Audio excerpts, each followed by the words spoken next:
Guys, I'll be doing a little bit of a outside video here. I'll be going to a peaceful place and say why old phones are still worth it. I don't know why I'm doing this outside, but my phone has electronic stabilization, so don't worry. Sorry for bad audio if it has. So let's start. So guys, sorry you can't hear me, but we'll start off with our crappiest unit. What really makes if I can get the right one, this Nokia Phantom worth it the most. See, that's why I'm outside, just for some nice little pictures for y'all. What makes these really worth it is still their calling quality, the amazing durability that you get from Nokia, some okay display. This is the cheapest Nokia ever made. So yeah, with some incredible battery life of 30 days. So yeah, Nokia 100 Phantom with a very loud speaker. This is mostly meant for people that don't really have good hearing. Has screensavers, has its old sibling UI, but a remaster of Nokia Series 40 or 30, I don't know. But they revamped the Series 30 and have the icons of Series 40 implemented into this whole crazy OS. It's a pre-OS, so it's not officially meant for different phones. It's just particularly made for this device. So guys, I had to go to a whole different street again because there were too many people and cars. So this video is a lot work to make. You get a very good quality build. It is sturdy, it doesn't creak. It has some very nice rubbery buttons. If I can get WhatsApp on this device, I will use it as a main driver for a little while, trust me. It runs on any Nokia battery, as long as it's BL4C or BL5C, which BL5C is all over the internet, so it comes off a BL5CB battery, but mine is broken. But what can you expect from the cheapest Nokia? It's very good visible outside. It does have a flashlight, which older, very cheap phones don't have. Yeah. So yeah, that's about the Nokia 100. It's a pretty good device with that nice rugged button design with some little indents, which is very nice. Very good design for how much you pay. Let's get on to the next phone, which is obviously its predecessor slash villain, or whatever you want to call it, the Samsung Pusha. So this is actually a crappier version of this whole device. It has a crappier UI, but it has Samsung Simple S11 if I'm recalling correctly. It depends on which one the B130 has, because the B130 has an actual TouchWiz revamp with some speed optimizations. This one also has a 140 MHz CPU instead of the 120 you get in the B130, and a TFT display instead of a CSTN, what you get with other phones. So the main advantage of this phone is obviously the TFT display. It is even better than the actual, I think, also TFT display on the Nokia, because it looks just way better. Colors are a little dull in real life. It's not as bright in real life, so it's not as good. But it gets the job done. It also has a game on it, and the Nokia has more cons. It's definitely a cheap phone. Definitely doesn't have USB. I mean proprietary, and the rubber buttons are the crappiest. But it does have a big earpiece, which is nice. And I haven't had any luck with these Samsungs in terms of battery life, so yeah, that kind of sucks. So yeah, I will still give the Nokia 100 better on the Nokia Phantom. This is just Samsung Pusha GTE 1200. It's an okay device, especially back in the day, but nowadays you can get better for the same price, especially in terms of keypad. And I will not be using this as a main. I will be using this as a main device if it had WhatsApp, because it has some very nice ringtones on it. But yeah, it's pretty crappy, and I think it's even prepaid, but I'm not totally sure. And it doesn't even have an internet browser, so that actually breaks the whole purpose of putting my own SIM card in it. It has a very good vibration motor, which is a good thing. So let's get on to let's move on in the street where I'm walking right now and get the second to last phone. So moving on, we have the Samsung Mirage, I think it's called. I think it's called the Samsung Mirage, whatever a Mirage is. It does have a mirror. Oh, there's someone walking. Wait, I'm sorry. Probably one of the best conditioned phones I've ever had. There are kids coming. I just walked on the middle of the street. Anyways, this is the Samsung N150. I think it's also called the Samsung Stratus, but I think it's also called the Samsung Stratus, which is a oh look, a Tesla, which is a slider phone, but I think this is the keypad version. This is probably one of the best Samsung budget, probably the best Samsung budget phone I ever had. It's very great, very good and sturdy quality with this anti-scratch thing, a little bit of an oversized logo and a selfie thing which you can see my phone in. You can basically take a picture with it. Let's turn off the brightness. I think it's a TFT display, which I really hope, which is more expensive to make, but it is also better than IPS. At least in my opinion, it's better than IPS in terms of sharpness. Well, in terms of color, I still think IPS is the best in any certain way. So display looks nice. It's a little pixelated. I think it's 128 by 128, which kind of sucks, so no YouTube support. Brightness, it's actually gonna get pretty bright. Oh, the battery's almost low. Oh, the battery's dying, come on. Well, I think I can put the battery from the other device in it. I'm just gonna do that real quick. Well, if you see any weird guy walking on the street switching phone batteries on the ground, then it's me. The Samsung push-up batteries in here. The vibration motor is very good, which is a plus point, but Samsung also does that on just any device I got, except the Samsung Galaxy A3. That one has world's cheapest motor in it ever. This one also has a dying battery, but I can still... There's someone coming. I can still check the brightness, which is good. Yep, it's on the brightest. I think it's TFT. Looks alright. Keypad is a little crappy. It's way better quality than the previous one. It's way better quality, but it just feels less nice because it's not made out of rubber.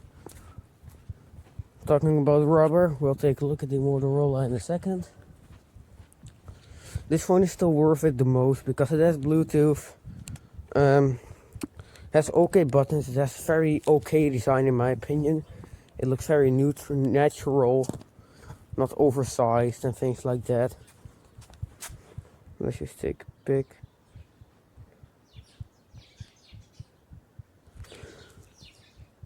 Battery dying again.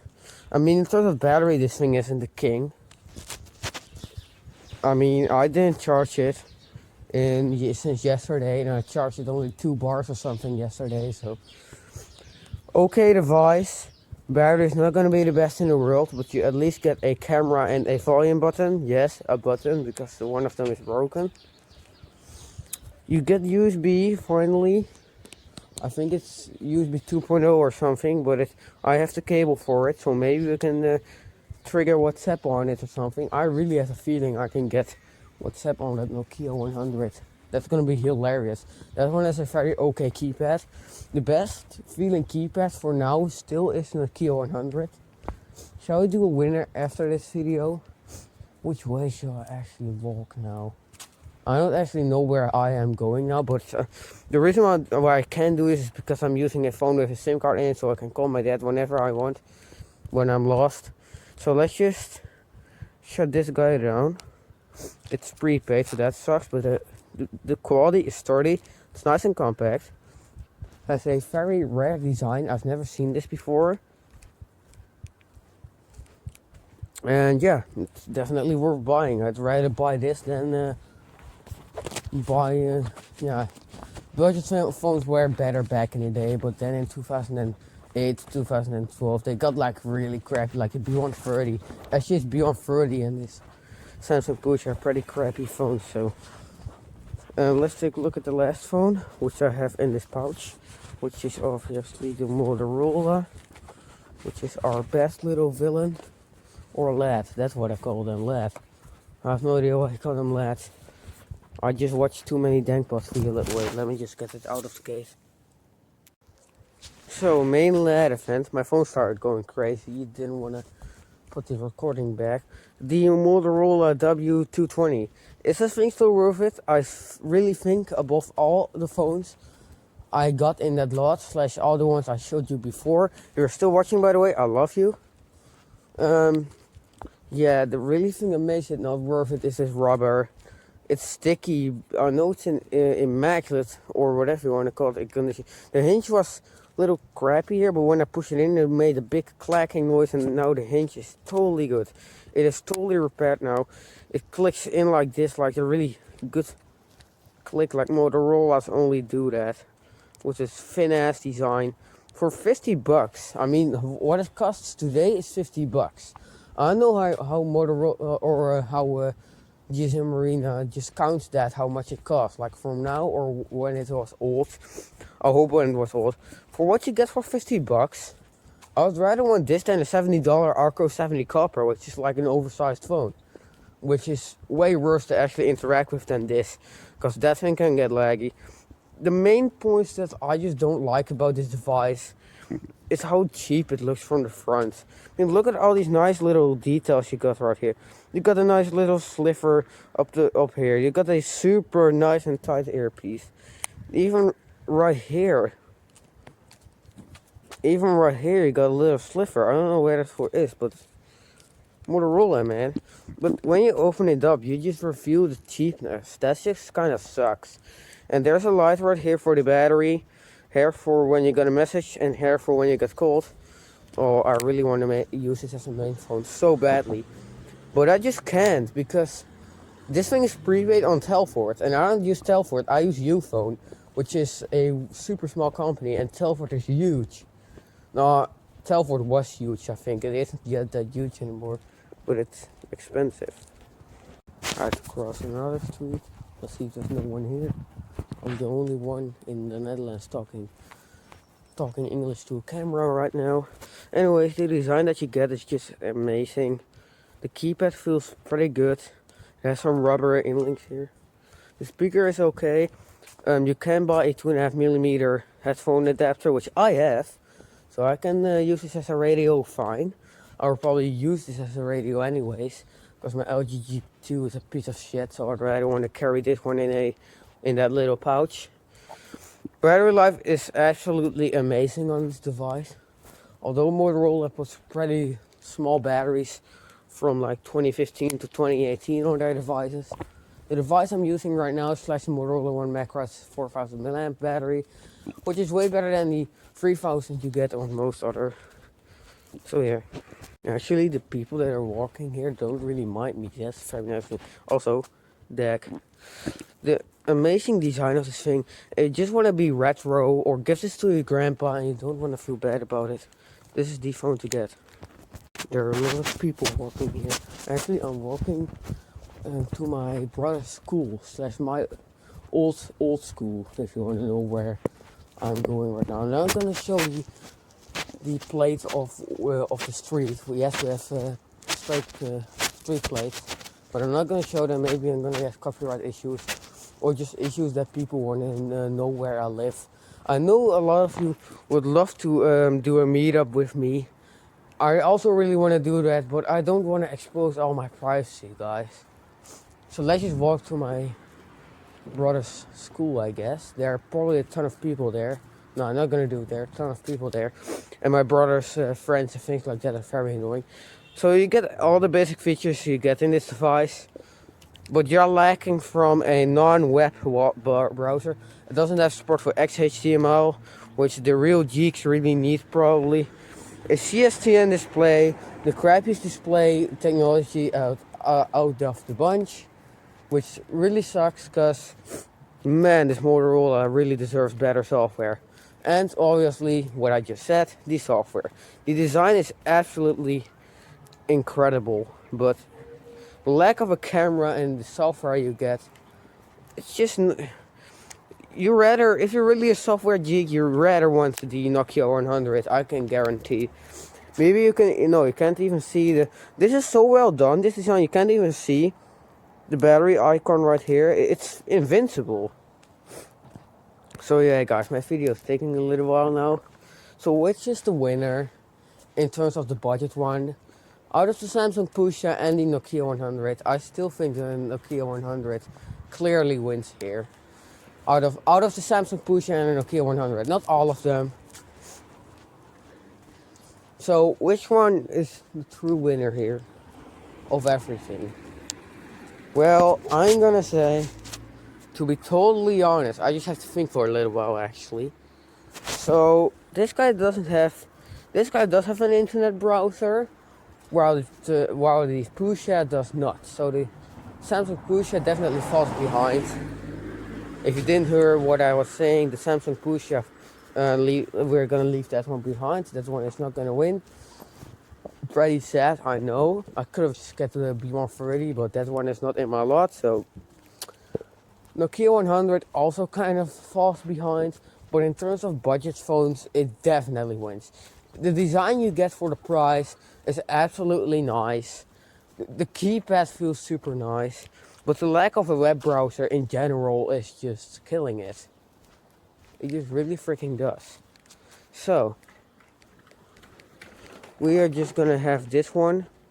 This one does have a browser, but you can't browse on it. Probably it may do, but all the other phones I tested with my own SIM card in it, which is 4G obviously.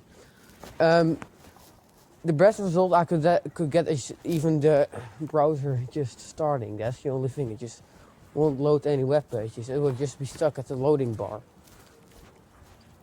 Even when trying a BlackBerry, the BlackBerry can't load every site, and I don't know how BlackBerries work with 3G and setting 3G instead of a actual Wi-Fi. So let's stop bragging. What is the actual winner here? We don't know. So Samsung Pusha falls behind, and Nokia actually just wins in terms of the non-browser phones in my collection. It just freaking wins. It really does. So this one is in second place. Let's see what's gonna be in second and first place. We're not gonna do first place in terms of the best budget phones. Well, I'm still gonna choose this Motorola being in second place. It just does everything you need. It has a browser on it, which is a decent browser, but it's in my opinion, it's not the best browser because it is not an OpenWave browser. OpenWave is very, it just really says, the word already says it's open. Like Siemens uses it, Panasonic uses it, so if it had the OpenWave browser, this one will be number one easily. In terms of design, this one actually wins. That's as loud as it gets, so it gets just loud enough to hear everything in the street if you want. Crossing a street now. So this one is in second place, but the lack of an actual USB is just very sucky, because I just can't get WhatsApp on here.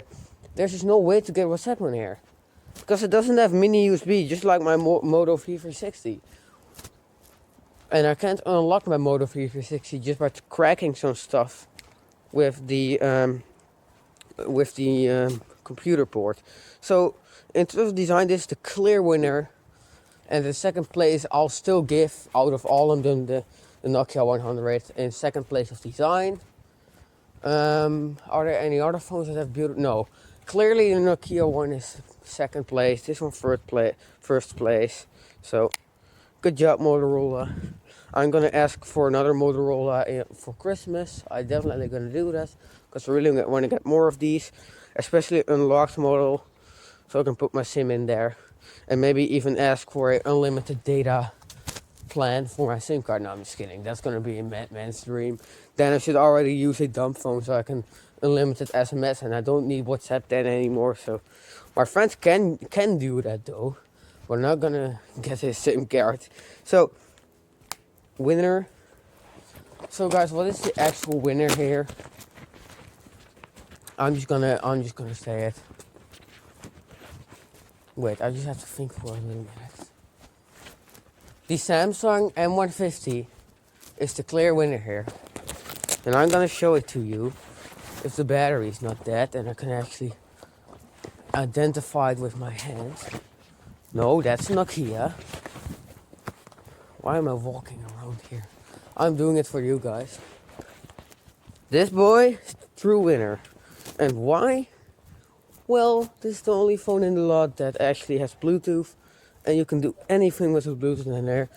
You can go from photo sharing to actual application sharing, at least from the way I did it. I had to cross another street because there were people coming. In terms of the battery king, I would definitely choose Motorola again. But in terms of everything winner, I'll choose this guy. This one has probably a better browser, I'm not totally sure. I have no idea which file types it uses with messaging. The Motorola uses SMS, MMS and EMS. But none of these actually have an email service, I think, so that sucks. I'd really want to get an email on one of these so I can email people instead of WhatsApp. And you're probably thinking, why am I going to switch from my incredibly amazing Motorola Macro? Not to be shy to my Motorola. It's an incredible device with some amazing battery life, some super good CPU from MediaTek.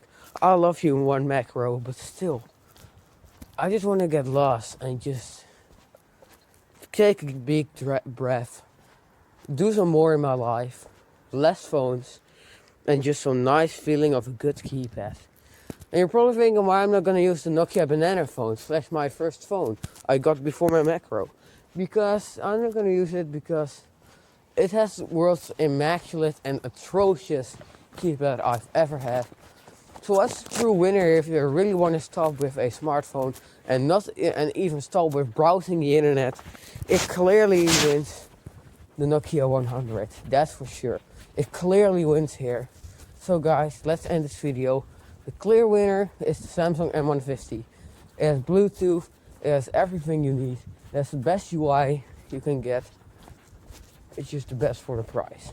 So guys, stay tuned for more outside videos. See you later.